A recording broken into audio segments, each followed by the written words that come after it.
히브리서 11장 23절부터 31절까지 낭독하겠습니다.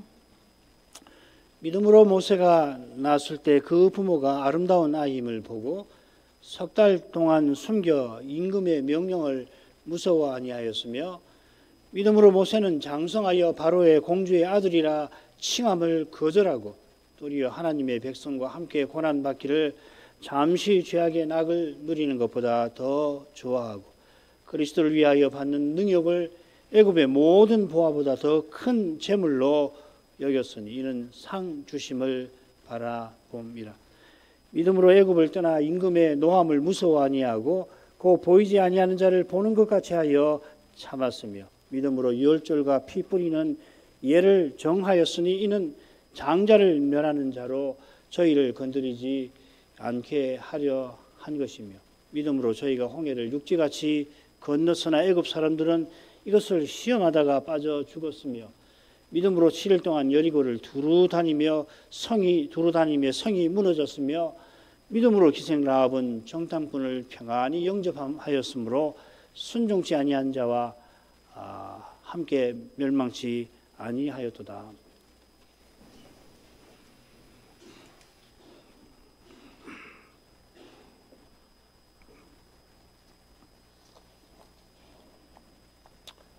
아브라함이 하나님의 지으실 성을 바라보며 이삭과 야곱으로 더불어 장막에 거하였는데, 그의 후손 이삭과 야곱도 장래일에 관하여서 아들들을 축복하였습니다. 지난 시간 살핀 내용이죠. 아브라함이 바란 복이 지상의 나라가 아니듯이 이삭과 야곱도 하나님 나라를 바란 겁니다. 이 나라를 일컬어 영원한 복의 나라라고도 합니다. 그 나라가 의로운 나라여서 그런 겁니다. 죄가 하나도 없는 나라니 영원한 생명이 거기 가득합니다. 죄와 죽음의 현실이 여전히 이곳 믿음의 길에 가로놓여 있습니다만, 우리가 걷는 이 길은 새하늘 새 땅, 의가 거하는 바 새하늘과 새 땅으로 우리 모두가 그리스도와 같아지는 거기에 틀림없이 이어집니다. 야곱이 12아들이 아니라 요셉의 2아들을 축복하였다고 선자가 언급하였습니다. 이것은 이어나오는 요셉에 관한 말씀과 붙어 있을 겁니다. 22절 계속 생각하겠습니다. 믿음으로 요셉은 임종시에 이스라엘 자손들의 떠날 것을 말하고 또 자기 해고를 위하여 명하였으며, 야곱이 죽을 때에 축복했는데 요셉도 임종시에 중요한 교훈을 남깁니다. 이는 그가 언약의 후사로서 맡은 소임을 다했다 하는 뜻입니다. 110세에 세상을 떠나는데 그 직전에 유언을 남겼고, 이것이 창세기 마지막에 기록되어 있습니다. 그런 중요한 시점에 요셉은 이스라엘 자손의 떠날 것에 관하여 말하였습니다. 이 말하다 새긴 낱말이 15절에서는 생각하였다고 표현되어 있지요. 아브라함이 갈대아 우르를 생각했다, 그보다는 우르 같은 지상의 본향을 말했다면 이렇게 새기는 게 좋다고 말씀을 드렸습니다. 지금 요셉이 말하는 것은 이집트 총리로서 말하는 것도 아니고 그저 민족의 유력한 어른 중 한 사람으로 말하는 것도 아니며, 요컨대 선지자로서 말하는 겁니다. 요셉은 선지자지요. 꿈 기억하시면 될 것입니다. 계시를 받은 사람 아닙니까? 언약의 후사로서. 그가 음숙이 말한 교훈은 이스라엘 자손에 떠날 거다 하였습니다. 이 떠날 것이라고 새긴 낱말에서 출애굽이라는 말, 영어로는 엑소더스라고 하는 말입니다. 표현이 나오죠. 이 일은 여호와께서 아브라함과 언약 맺으시면서 하신 약속에 나옵니다. 창세기 15장 13절 이하에 보면, 내 자손이 이방에서 객이 되어 그들을 섬기겠고 내 자손은 사대 만에 이 땅으로 돌아오리라. 이스라엘이 지금 이집트에 살고 있지만은 사대 만에 가나안에 돌아가서 약속의 땅에서 아브라함, 이삭, 야곱처럼 저 영원한 본향을 그곳에서, 이집트에서는 안 되는 건 아니지만 언약의 땅에 들어가서 그것을 힘써야 합니다. 총리 요셉이 살아있는 동안 이스라엘이 이집트에서 큰 어려움 없이 살 수가 있지만 자기가 세상을 떠난 다음에는 이집트가 필연 이스라엘을 괴롭게 할 것이라 그 예언을 잘하니까 가나안에 돌아가는 것이 쉽지가 않다는 것을 총리 요셉은 나라를 경영해본 이 세상 국가의 생리, 본질을 잘 아는 요셉이 그걸 통찰했을 겁니다. 요셉 자신은 혈혈단신으로 이집트로 팔려와서 고난받은 사람이니 고난 중에도 여호와와 함께하는 그 길이 무엇인가를 틀림없이 교훈했겠죠. 아울러서 요셉은 자기 해골을 위하여 명하였습니다. 우리 어른들은 다 아는 건데 우리 어린이 여러분 해골하면 이 해골박만 그걸 떠오르는 해골이라는 말은 뼈 전체를 가리키는 말이에요. 해골하면 이 머리뼈만 생각하는데 온몸입니다. 원래 우리말 해골이라는 말이 그 말입니다. 유해라고도 할 수가 있죠. 뼈라고 해도 상관없습니다. 히브리 말로는 뼈라고 되어 있습니다. 아버지 야곱은 돌아가시자마자 그의 유언대로 가나안 땅 막벨라 굴에 그 유해를 뼈를 요셉이 안치하였습니다. 반면에 요셉 자신은 출애굽할 때에 자기 뼈를 가나안에 묻어달라 하였습니다. 이건 내가 내 조상의 하나님이니 아브라함의 하나님, 이삭의 하나님, 야곱의 하나님이라 하신 이 언약의 말씀과 붙어 있습니다. 막벨라 굴에는 이 세 분의 선조와 그 부인이 안치되어 있죠. 마찬가지로 야곱이 자기 유골을 가나안에 묻어달라고 청하면서 그때 요셉에게 맹세까지 시킵니다. 반드시 이 일을 맡아달라. 이렇게 당부할 때 야곱이 지팡이 머리를 의지하여 경배하였다. 이렇게 기록되어 있습니다. 물론 창세기에는 침대라고 되어 있죠.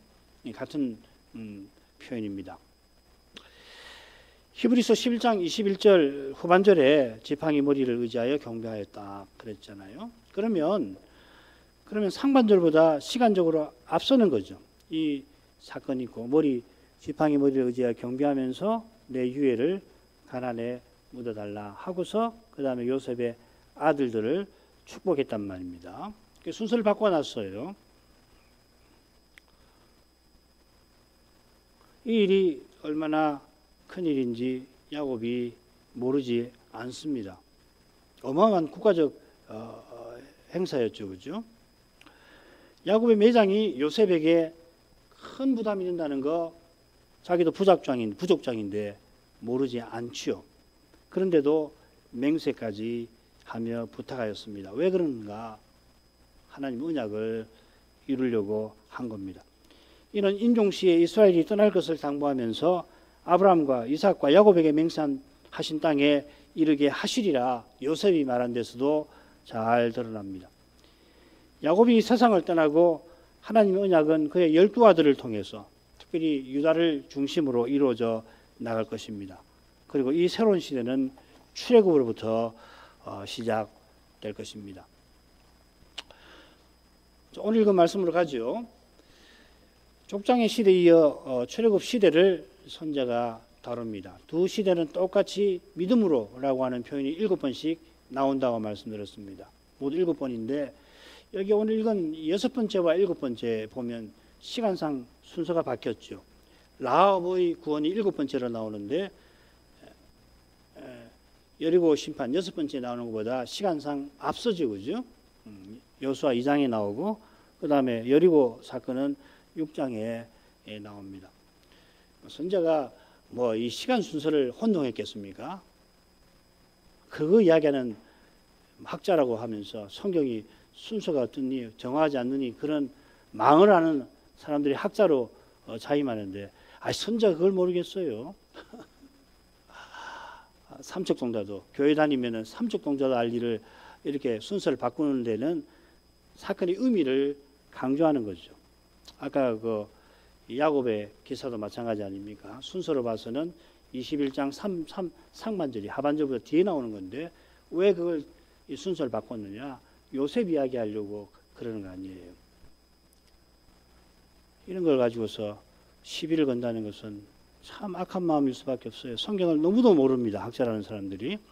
자, 아무튼 이 사건의 의미를 고려해서 다섯으로 나눠보려고 합니다. 먼저 모세의 출생과 소명 자각에 관한 말씀이 23절부터 26절, 오늘 이 부분 공부할 겁니다. 27절은 이집트를 떠난 이야기고요. 28절은 이 유월절을 제정한 거고, 그 다음에 29절은 이 홍해를 건넌 사건입니다. 이집트 떠난 것의 핵심이 이 홍해를 건너는 거죠. 그리고 뭐 광야에서 어떻게 했다 이런 거 싹 빼고 가나안에 들어갔다. 이게 31절입니다. 이런 것이 대범하다고 하는 겁니다. 우리 같은 사람들은 시시콜콜 역사를 이렇게 써야 되는데 선자들은 대범하시기 때문에 큰 의미를 탁탁탁 던지는 겁니다. 자, 그러니까 유월절 제정이 이 출애굽의 이 위대한 구속의 목적이 되는 거죠. 이 목적에 하나님이 자기 종 모세를 쓰셨습니다. 라합도 물론 쓰셨고 모세의 부모님도 쓰셨습니다. 다 짝을 이루는데 나오지요. 하나님께서 이스라엘들을 홍해를 건너게 하시고 여리고를 무너지게 하신 겁니다. 자, 이런 사실들을 믿음으로라고 하는 표현에 담아낸 겁니다. 23절부터 26절 읽겠습니다. 믿음으로 모세가 났을 때에 그 부모가 아름다운 아이임을 보고 석 달 동안 숨겨 임금의 명령을 무서워 아니하였으며 믿음으로 모세는 장성하여 바로의 공주의 아들이라 칭함을 거절하고 도리어 하나님의 백성과 함께 고난받기를 잠시 죄악의 낙을 누리는 것보다 더 좋아하고 그리스도를 위하여 받는 능욕을 애굽의 모든 보화보다 더 큰 재물로 여겼으니 이는 상주심을 바라봄이라. 선자는 모세의 출생이 믿음으로 이루어졌다 교훈하는 거죠. 만일에 부모의 믿음을 강조하려고 한다면은 모세가 났을 때 믿음으로 그 부모가 숨겼다 이렇게 새기면은 자연스럽겠죠.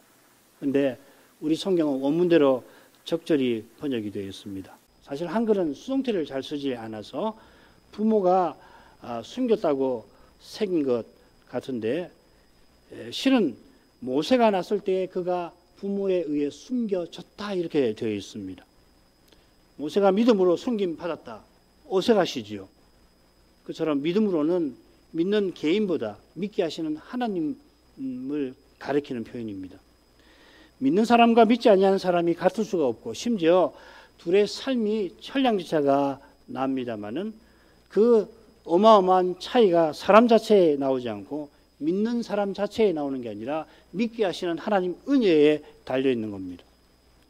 영혼까지도 미치는 이 근본적인 차이, 오직 그리스도만 내시는 겁니다. 그처럼 그리스도를 믿는 것이 결정적입니다. 신약시대에도 구약시대에도. 모세가 났을 때 그의 부모가 갓난 모세를 석 달 동안 숨겼습니다.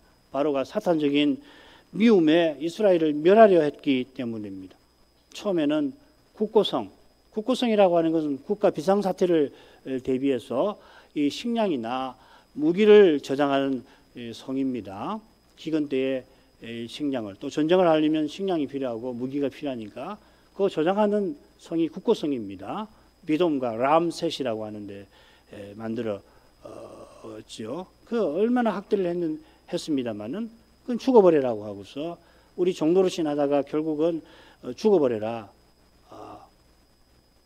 했지만은 이스라엘이 오히려 더 번성해지니까 이번에 바로가 사내 아이를 죽이는 일을 한 거 아닙니까? 이스라엘을 지면에서 사라지게 하려는 겁니다. 이건 뱀이 여인의 후손들을 죽이려는 것과 붙어 있는 겁니다. 바로가 뱀의 후손 노릇 한 겁니다. 이집트 이후에 아시리아나 바벨로니아 역시 이스라엘을 멸절하려 하면서 바로의 전철을 밟았지요. 이 제국들과 재앙들이 장차 바다에서 올라온 짐승의 7머리와 머리를 가리키는 거 아닙니까? 뱀 곧 용이 이제 하늘에서 쫓겨난 후에 용도 머리가 7이죠. 바다에서 올라온 짐승도 머리가 7이죠. 얼마나 회개합니까? 머리가 7이라. 몸뚱아리 하나인데요.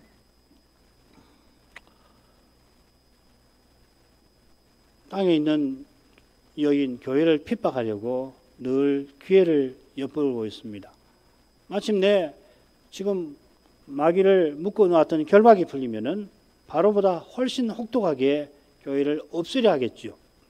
이런 교회가 그리스도의 몸인 사실과 붙어 있습니다. 그처럼 그리스도께서 세상에 오시기 전에도 마귀는 여자의 후손 메시아를 죽일 기회만 엿보았는데 바로가 이스라엘의 사내 아이를 죽이게 만든 거 아닙니까? 그 메시아가 못 오니까요. 그 사내 아이 중에 오실 메시아의 그림자인 모세가 믿음으로 곧 은혜로 마귀의 살해 위협에서 건짐받았습니다. 모세가 건짐받은 것은 모세의 부모님이 아름다운 아이임을 보고 임금의 명령을 무서워하지 않았던 까닭입니다. 스데반은 모세가 하나님 앞에 하나님 보시기에 아름다웠다 이렇게 설명합니다. 출애굽기에는 준수하다고 새겨져 있는데 이렇게 새긴 이 낱말은 흔히 좋다 하는 말입니다. 여호와는 선하시다, 토브라는 말입니다. 이 말이 약속의 땅에도 쓰이죠. 출애굽기 3장 8절 보면 아름답고 이 좋다는 말입니다. 선하신 하나님께서 약속하신 선한 땅에 인도하려고 선한 아이를 자기 종으로 내셨던 겁니다. 그래 이 표현이 다윗에게도 쓰입니다. 모세의 부모가 어떻게 아이의 아름다움을 보았을까? 잘 알기 어렵습니다. 다윗의 경우를 보십시오. 사무엘이 이새의 아들 중에 한 사람을 기름 부으라고 여호와의 명령을 받아서 그 집에 갔지요. 그래서 제사에 청합니다. 이새가 아들 7을 데려옵니다. 그래 첫째 엘리압을 보자마자 사무엘은 이 엘리압이 기름 부을 자구나 했는데 아니지요. 거기에 온 7 전부 다 기름 부을 자가 아닙니다. 네 아들이 또 없느냐 했더니 이새는 하나가 말째가 있는데 지금 둘에 있습니다. 이새는 거기 데려가지도 않았습니다. 다윗을. 위대한 선지자도 하나님이 택하신 사람을 바로 알아보지 못합니다. 그러니까 모세의 부모가 갓난 모세의 아름다움을 보았다든지 임금의 명령을 무서워하지 아니하였다. 이건 비상한 일이에요. 이건 그저 이 부모의 사랑으로만 설명할 수 없는 신기한 일입니다. 하나님 이런 일을 하신 거죠. 성경이 기록하는 대로 모세가 갈대 상자에 담겨서 바로의 공주에게 발견되었고 결국 모세의 어머니가 유모가 되어서 어린 모세를 젖을 먹여 길렀습니다. 그래 아이가 젖을 때 무렵이 되자 그때가 7살이라는 사람도 있고 한 3살쯤 될 거다. 아닙니다. 7살까지 이스라엘도 젖을 먹는 경우가 있고 우리도 어릴 때 보면 그런 친구들 있죠. 그죠? 되게 2-3살로 보는 것이 좋을 것 같아요. 그때가 젖을 떼는 나이니까. 그래 공주에게 데려가니 자기 아들로 삼고 이름도 모세라 물에서 건졌다. 이후의 이야기는 스데반의 말에 나옵니다. 바로의 딸이 자기 아들로 기름에 모세가 애굽 사람의 학수를 다 배워 그 말과 행사가 능하도다. 이건 출애굽기에는 안 나오는 말이죠. 이스라엘 전성에 나오는 건데 바로의 공주는 아버지를 이을 자기 형제가 없기 때문에 이 모세를 왕위에 앉히려고 했다 하는 전성이 있어요. 만약에 이게 맞는다고 한다면은 스데반이 말하는 모세의 학습은 제국 통치를 위한 그런 연마이겠죠. 자, 이런 배경에 비추어서 모세가 40살 먹었을 때 취한 태도를 한번 보십시다. 모세가 장성하여 인생의 길에 중대한 결정을 내리게 되는데 40살이라고 스데반은 전합니다. 모세가 공주의 아들이라 칭함을 거절합니다. 이 행위가 어떤 것인지 그 내용이 이어 2가지로 나오는데 둘이 붙어 있고 조금 위에 보십시다. 우선 거기 보면 애굽의 모든 보아라는 말이 나오잖아요. 이건 모세가 바로의 공주의 아들이라 칭함 받는 이것이 전성처럼 왕이 될 수 있었음을 가리킬 줄 모릅니다. 왕이 아니고서 애굽의 모든 보아를 누릴 수가 있을까요?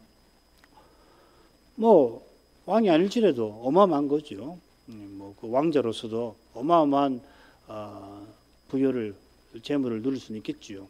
그런데 이제 표현을 보면 왕이 될 뻔했다 하는 것과 붙어 있는 것 같습니다. 꼭 그렇다는 건 아닙니다.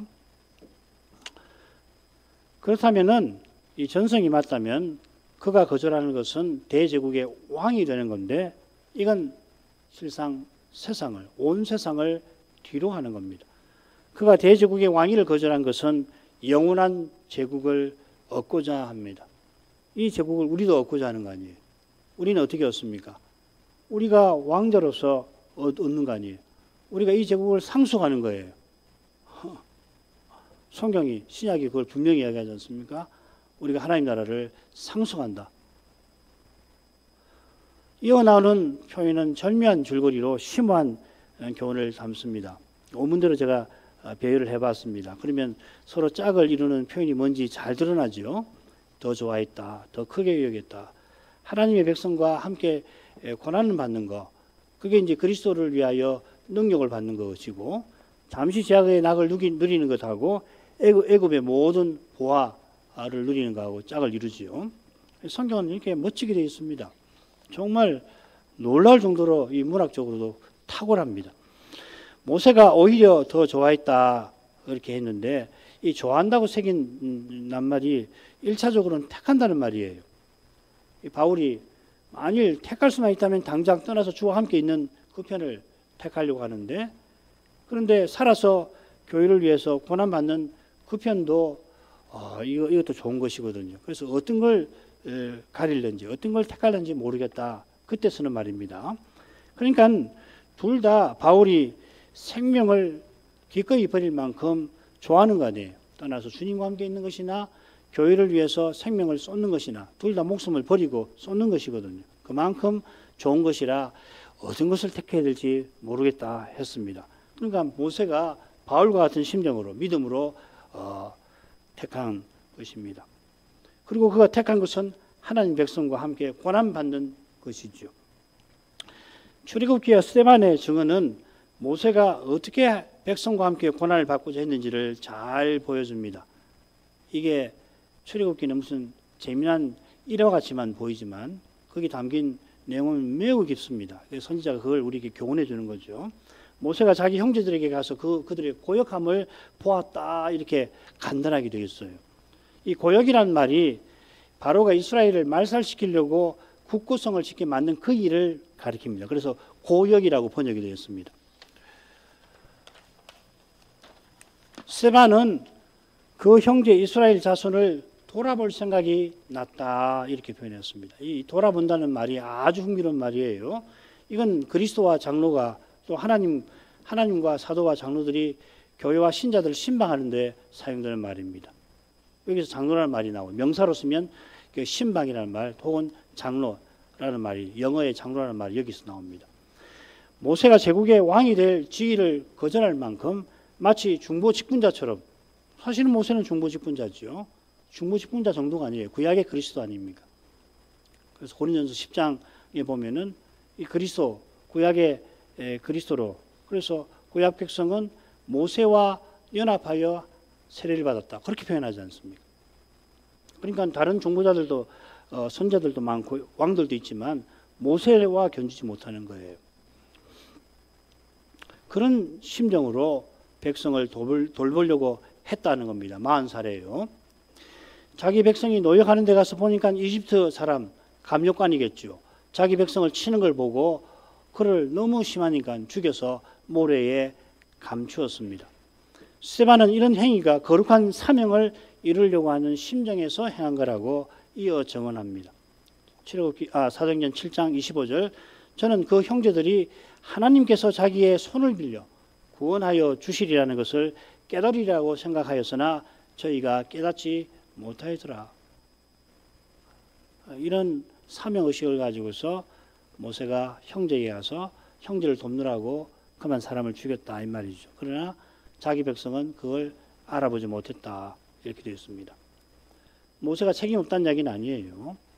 그러나 강조점은 백성들이 그걸 깨닫지를 못했다. 그러니까 하나님께서 모세를 40년 동안 미디안에서 지내게 하셨겠죠. 히브리서의 선자도 스데반과 생각이 같습니다. 모세가 그저 혈기로 학대하는 이집트 사람을 죽인 게 아니라 하나님 백성과 함께 고난받으려고 하는 심정에서 행한 것이라 하는 겁니다. 이것이 그리스도를 위하여 받는 능력이라는 표현에서도 잘 드러납니다. 이걸 원문대로 그대로 번역하면 그리스도의 능력이라 이렇게 되어 있습니다. 히브리서 13장 13절에서는 그렇게 번역이 되었습니다. 그의 능력, 그리스도의 능력. 우리가 그리스도의 능력을 지고 영원한 성을 향해야 된다. 아브라함이 바라던 영원한 성을 향하여 갈 때에 우리는 그리스도의 능력을 져야 한다. 그렇게 히브리서 13장 13절에서 밝히고 있잖아요. 이 표현은 바울이 말하는 그리스도의 남은 고난과 매우 비슷합니다. 남은 고난이니까 채워지면 그리스도와 함께 영광을 누릴 거라 이 말이죠. 이런 능력을 서신받는 이 교회가 서자마자 이미 받았다 했죠. 그 비방이라고 되어 있습니다. 능력, 여기는 비방이라고 번역이 되었습니다. 그런데 이 비방이란 말이 예수님이 십자가에서 받으신 그 능력에 그대로 쓰인 바로 그 말입니다. 모세가 언약 백성과 함께 고난받고자 했는데 결국 이집트 감독관 죽인 일로 자기 백성에게 비방받았죠. 이걸 한번 생각해 보시길 바랍니다. 누가 너로 우리의 주제와 법관을 삼았느냐? 네가 애굽 사람을 죽인 같이 나도 죽이려 드느냐? 이 비방에 모세는 두려움을 느꼈고 이 일이 바로에게 알려져 바로가 자기를 찾는다는 것을 곧 알고는 미디안으로 도망을 치는 거죠. 선자가 교훈한 대로 모세가 그리스도의 능력을 택하고 이집트의 모든 보화를 버렸습니다. 그러나 백성과 함께 고난받고자 한 모세입니다마는 그러나 그만 사람의 힘으로 하나님의 뜻을 이루려 한 탓에 40년을 미디안에서 침묵하며 양치고 지내야 했습니다. 너무 심한 거 아닌가? 우리 청소년 여러분, 하나님 너무 심하신 거 아닌가? 이런 일로 그런 마음이 들 수도 있을 거예요. 그런데 아브라함이 자기 몸에서 날짜와 언약을 세우겠다 하신 이 말씀을 이루려다가 이스마엘을 낳고 13년을 조용히 지내야 했던 것과 비슷한 대목이 있죠. 왜 그렇게 합니까? 아브라함에게 주신 사명이나 모세에게 주신 사명이 그만큼 거룩한 탓에 두 분이 침묵의 기한을 통해서 연단을 받도록 하신 것입니다. 이 모세와 아브라함에게 주신 사명이 만일 허망하게 된다면 이 두 분만 아니라 온 세상의 구원이 흔들릴 수가 있는 것입니다. 더욱이 사명을 주신 하나님께서 심히 부끄럽게 되실 수가 있습니다. 이건 온 세상보다도 더 중대한 문제 아니에요. 하나님의 이름의 영광이. 주의 인자가 생명보다 낫다고 고백하는 시인처럼 그리스도 아는 것이 가장 고상함을 인하여 온 세상도 배설물로 여긴다고 했던 바울처럼 사람의 힘으로 주님의 뜻을 이루려 하는 잘못은 모세를 향한 사람의 얄팍한 동정심 따위로 덮어지는 것 아닙니다. 하나님 너무 심하신 거 아닌가? 이렇게 해서 될 문제가 아니에요. 과연 하나님은 자기 아들을 십자가에 아끼지 않고 내어주셨잖아요. 그렇게 하나님 죄가 사함받지 못해서 그런 것이거든요. 마찬가지로 그렇습니다. 이 거룩한 사명, 특별히 이분들은 보통 분들이 아닌데 이런 분들에게 주신 사명이 허물어지지 않기 위해서 하나님이 철저하게 이들을 훈련을 시키고 특별히 죄의 문제에 있어서는 철저하게 대하시는 겁니다. 아마 우리 교우들 여러분들은 살면서 느끼셨을 거예요. 하나님은 죄 문제에 있어서 너무 잔인하신 거 아닌가? 그만하면 되셨을 것도 같은데 그러시지 않잖아요. 사랑은 진리와 함께 기뻐한다 했습니다. 이건 사랑의 부족이 아니라 사랑의 순수함을 가리킵니다. 죄를 조금도 허용하지 아니하시는 것은 너무도 당연히 죄가 먼지만큼도 없게 하시려는 것입니다. 우리 보기에는 실로 잔인하신 것 같습니다만은 그 잔인함의 칼날을 그리스도가 친히 십자가에서 받아 들이신 것입니다. 십자가를 참으로 고백하는 신자는 기꺼이 자기를 부인하고 자기 십자가를 집니다. 모세가 그리스도를 위한 능력을 택하고 이집트의 모든 보화를 버리고 형제들과 함께 하려 했는데 40년의 연단을 거쳐서 과연 모세는 그리스도처럼 고난받는 삶을 끝까지 살아가지 않았습니까? 하나님의 거룩한 사랑이 이 위대한 결과를 이루어낸 겁니다. 물론 모세도 실수하죠. 바로 여기에 모세가 바라본 상이 있는 것입니다. 모세는 아브라함과 마찬가지로 지상에 번듯한 나라 하나를 세우려 한 게 아닙니다. 만일 그랬더라면 시내산 아래서 이스라엘이 금송아지 우상을 섬겨 망하게 되었을 때 가나안에 들이시려고 하는데도 이집트로 돌아가겠다고 하였을 때, 고라 무리가 반역하여 망하는 것을 보고서도 똑같이 반역할 그때에 그들을 위해서 간구하지 않고 내가 너로 큰 나라를 일으키겠다 하신 하나님의 제안을 받아들였을지 모릅니다. 그처럼 여호와께서 모세의 기도를 받으시고 금송아지 우상을 섬긴 이스라엘을 용서하긴 하시지만은 나는 그러나 가나안에 함께 가지 않겠다 하실 때 모세는 만일 여호와께서 함께 하시지 않으면은 차라리 가나안에 우리를 올려 보내지 마십시오 하였습니다. 모세는 가나안에서 여호와를 가까이하며 그 거룩한 통치를 맛보고자 했습니다. 이는 장차 메시아를 보내어서 영원한 제국을 세워주실 것을 바라본 겁니다. 모세가 바로의 딸의 아들이라 칭함 받기를 거절하고 상주심을 바라고 있었다 하였습니다. 사람의 힘으로 하나님 뜻을 이루려 하다가 미디안으로 피신했지만 모세는 아브라함처럼 하나님의 언약의 복을 바라며 살았다 하는 것을 지금 선자는 암시하고 있는 것입니다. 바로의 딸의 아들로 살면서 이집트의 모든 부활을 누리는 그것을 모세는 잠시 죄악의 낙을 누리는 거라 여겼던 겁니다. 여기 이 잠시라는 말이 어디 나오냐면 우리가 잠깐 고난당하는 이 보이는 현실을 가리켜서 잠깐 있는 것이다 했습니다. 보이는 것은 잠깐이요. 육신은 죄악의 낙을 천년만년 누릴 수 있을 걸로 착각합니다마는 1000만 번 양보해서 1000년 만년 누린다 하더라도 장차 주실 영원한 영광에 비하면 잠시죠. 1000년 만년, 100만 년, 지구의 나이가 몇백억 광년이라고 과학자들 말하는데 좋습니다. 1000만 번 양보해서 400억 광년이라고 하십시다. 그게 영혼에 비하면 잠깐이지 깁니까? 영혼을 한번 생각해 보세요. 영혼이 뭔가? 영혼은 400억 광년이 아니라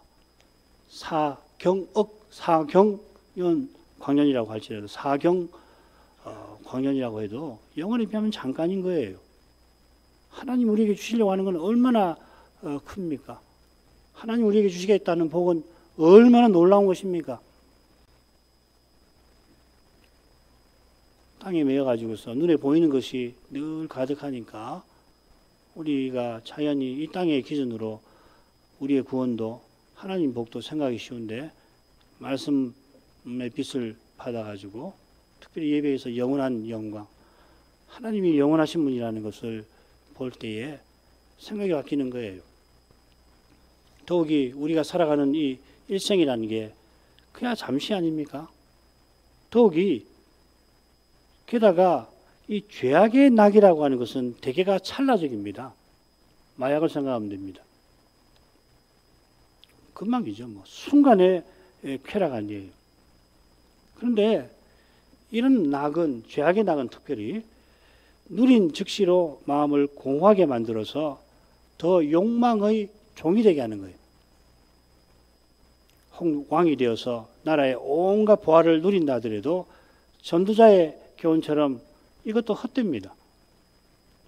우리가 사도의 교훈을 명심하며 살아가야겠습니다. 네가 이 세대의 부한자들을 명하여 마음을 높이지 말고 정함이 없는 재물에 소망을 두지 말고 오직 우리에게 모든 것을 후히 주사 누리게 하시는 하나님께 두며 하나님이 후히 주시는 모든 것은 실로 누릴 만한 것입니다. 이게 누릴 만한 것입니다. 이것이 우리 요리문답에서 말하는 하나님을 즐거워함, 하나님을 누림입니다. 즐거워한다고 번역했는데 누린다는 말입니다. 하나님만 영원히 즐거워할 분, 하나님만 영원히 우리가 누릴 만한 분이십니다.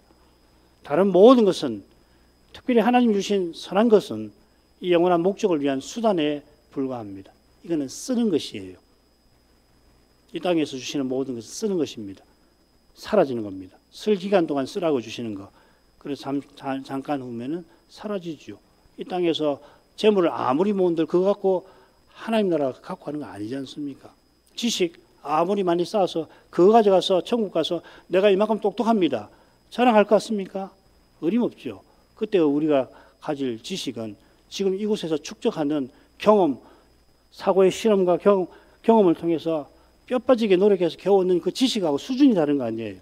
직관적 지식을 갖는데 딱 보면 본질을 아는 그런 지식을 갖게 될 텐데 그런 쌓은 지식 내용을 가지고 자랑을 합니까? 못하죠. 아름다움? 뭐 마찬가지죠. 하나님만 즐거워할 뿐입니다. 나머지는 다 수단에 불과합니다. 모세도 왕궁을 떠나 자기 백성에게 갔을 때에 하나님을 전부로 모시려 했던 겁니다. 자, 이런 점에서 그리스도의 능력을 이집트의 모든 보화보다 더 큰 재물로 여겼다 했습니다. 이 재물이라 새겼는데 로마서 11장 13절에서는 세상과 이방인의 부요라 이렇게 표현되었습니다. 이스라엘의 실패로 말미암아 하나님이 세상과 이방인에게 부요를 선사했다 하셨죠. 이 부요가 뭡니까? 바울이 이방인 사도로서 자기가 이방인 사도인 증거로 제시한 하나님의 비밀과 붙어 있습니다. 그 비밀이 뭡니까? 그리스도의 측량할 수 없는 부요를 이방인에게 전하게 하신 이거라 하였습니다. 그리스도의 측량할 수 없는 부요. 유대인이 언약을 파기했습니다마는 사랑이신 하나님께서 오히려 우리 이방인을 구원하셨는데 구원하신 그 구원의 내용이 뭔가? 그리스도의 측량할 수 없는 부요라 했습니다. 얼마나 그리스도가 부유하신가? 바울은 이렇게 표현합니다. 교회를 만물을 충만케 하신 자의 충만이라. 자기 안에서 하나의 새로운 사람을 지으셨다. 이렇게 표현하고 있습니다. 그리스도께서 만물을 충만케 하시는 분이라는 말은 모든 것을 주님 자신으로 채우신다는 말이에요. 표현이 뭐 어렵지만은 내용은 아주 분명합니다. 만물을 충만케 하신다. 모든 것을 자기로 채우신다는 이야기예요. 이 놀라운 사실이 지금 이곳에서 생생하게 드러나는 곳이 딱 한 군데 있는데 새 사람들입니다. 골로새서 3장 11절 거기서는 새 사람들 가운데에서는 그리스도가 전부 안에 전부라 이 말이에요. 그래서 에베소서 1장 마지막에 나오는 이 신비한 말씀이 어려운 말씀 아닙니다. 새 사람들 가운데에서는 그리스도가 전부 안에 전부. 이 새 사람이 뭡니까? 그리스도의 생명을 받아 그 생명을 살아내는 사람을 새 사람이라고 하잖아요. 새 사람은 그리스도 없는 것이 하나도 없는 사람이에요. 그렇지요. 그 새 사람들 가운데에서는 그리스도가 전부인 겁니다. 예, 우리가 새 사람으로만 살지 않고 육신으로 행하는 것이 있어서 교회를 보거나 교회사를 보거나 아주 실망스러운 게 가득하고 이게 교회냐, 이게 은혜냐, 이게 구원이냐 이런 구원 같으면 나는 안 받겠다라는 말까지도 나올 만큼 참혹한 현실이 있습니다만은 새 사람들 가운데는 그리스도의 생명을 살아내는 그곳에서는 실로 위대한 세계가 이미 나타나고 있는 겁니다. 장차 새하늘과 새 땅에는 그리스도의 생명이 충일할 것입니다. 충일한다는 말은 가득 채우고 정체되어 있는 것이 아니라 점점 그 생명이 발산돼 가고 확대되고 심화되어 갈 거예요. 이게 만물을 충만케 하시는 자의 의미예요. 그리스도께서 성신을 그리스도의 영으로 주셔서 이제 우리 안에 사시는데 믿음으로 말미암아 그 실질을 드러내는 사람이 새 사람입니다. 그리스도께서 그분의 영으로 말미암아 우리 안에 사시지만은 성신으로 행치 아니하면 믿음으로 행치 아니하면은 우리 신자에게도 육신이 나오지요. 이런 육신으로 행하는 사람을 상태를 가리켜서 바울은 너희가 사람이 아니리요 책망한 겁니다. 아니 사람 보고 사람이 아니라고 네가 사람이 아니냐 이게 왜 책망입니까? 책망이지요. 우리는 그런 사람으로 한낱 사람으로 살게 되지 않단 말이죠. 이런 책망을 달게 바꿔서 자기를 부인하고 성신으로 행하면 그리스도의 생명을 살아내게 되는 것이에요. 지상의 모든 의미, 가치가 바로 여기 있는 겁니다. 단 하루를 살더라도 한순간이라도 그리스도의 생명을 살아내는 일이 있다면 그 사람의 삶은 물론이고요. 역사의 의미가 남는 거예요. 그러면 한낱 사람에게서 나오지 아니하는 아름다운 모습, 새 사람의 풍모가 나오게 될 것입니다. 모세가 그리스도의 능력을 더 큰 부여로 여겼다는 것은 그가 왕궁을 떠난 그때에 이미 메시아를 바라보며 살았던 것을 가리킵니다. 그렇지 않고서 어떻게 왕이 될 수 있는 그런 지위와 형편과 여건과 자격을 이집트가 보통나라입니까? 그 당시에? 그거 어떻게 버릴 수가 있습니까? 왕이 아니라, 황제가 아니라 그보다 더한 것이 이 세상에 있다 하더라도 바울은 배설물로 여긴다 하였습니다. 배설물로. 예, 우리 주 예수님은 이렇게 거룩하신 분입니다.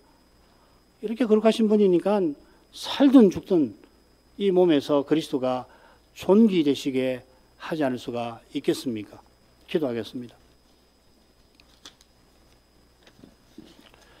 거룩하신 아버지, 주의 백성 이스라엘을 이집트에서 건져내셔서 아브라함에게 하신 약속을 이루실 때에 모세를 불러 그 일에 세우셨습니다. 그가 어떻게 해서 그 일에 믿음으로 응답하고 나섰는지를 살폈는데, 무엇보다 우리 하나님이 얼마나 거룩하신 분인가를 더 생각하게 하십니다. 무엇보다 그가 이집트의 모든 보화를 누릴 자격, 위치에 있었지만 자기 백성과 함께 고난받는 이 그리스도의 능력을 기꺼이 택하게 하신 이것이 너무도 놀라웠습니다. 거기 주님의 거룩한 영광이 드러납니다마는 모세가 그런 위대한 발걸음을 내디디던 그때에 그러나 사람의 힘으로 주의 뜻을 이루려고 한 그것을 우리 하나님은 철저히 바로 잡아 주셨습니다. 이런 데서 하나님이 우리 인생의 죄와 육신적인 생각을 어떻게 대하실지 분명히 드러내셨습니다. 주의 구원이 전적으로 은혜에 달려있다는 이 진리를 이 아침에도 일깨우게 하십니다. 그처럼 그 은혜가 얼마나 크고 우리에게 약속하신 구원이 얼마나 놀라운 것인가를 말씀에서 늘 깨달아서 모세가 이렇게 한 일이 그게 너무도 당연한 것으로 다가오게 해 주옵소서. 바울 사도가 온 세상을 심지어 배설물로 여긴다. 그게 무슨 수사 과장이 아니라 그리스도는 온 세상보다 피할 수 없이 귀하신 분임을 깨닫게 해 주십시오. 예수님 이름으로 기도합니다. 아멘.